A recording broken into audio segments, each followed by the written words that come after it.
حادثه عجیب و غیر قابل باور لطیف عزیزی هنرمند جوان در کشور امریکا. لطیف عزیزی با کی ازدواج کرده است؟ همسر لطیف عزیزی کیست؟ گفتنی های تازه درباره زندگی لطیف عزیزی کاملا به دور از تصور. این دختر خانم چرا دیگر آهنگ نمی سراید؟ من در این ویدیو پیرامون حقایق همین ماجرا خواهم پرداخت، پس در ادامه با کانال دنیا اینفو باشید.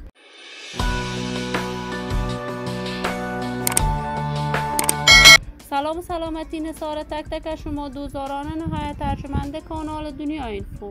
شما را خوش آمدید میگم و یکی دیگر از ویدیوهای جذاب و دیدنی این کانال. برای حمایت هرچی بیشتر از کانال دنیا اینفو علامت سابسکرایب را فشار دهید تا بیننده ویدیوهای جذاب و دیدنی کانال دنیا اینفو باشید.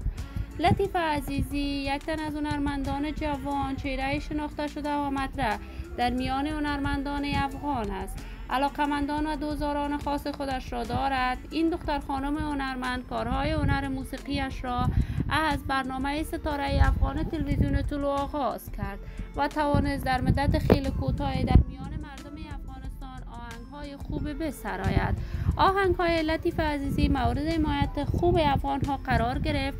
کنسرت‌های در سرتاسر افغانستان برای دوستداران و طرفدارانش برگزار می‌کرد.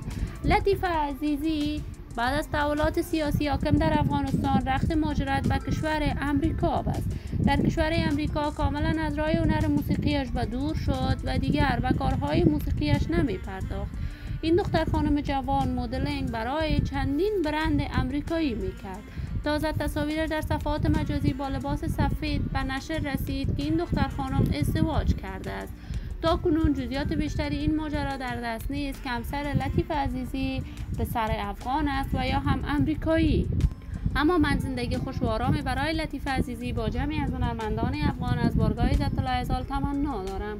دوستداران و همراهان نهایت ارجمند کانال دنیا اینفو، شما هم نظریاتتون را در بخش کامنت با من شریک بسازید. این ویدیو را با علاقه‌مندان و دوستان لطیف عزیزی به اشتراک بگذارید. اگر دوست دارید دوست کانال دنیا اینفو باشید، پس برای حمایت هرچی بیشتر از کانال دنیا اینفو علامت سابسکرایب را فشار دهید تا ویدیوهای دیگر کانال دنیا اینفو را از دست ندهید.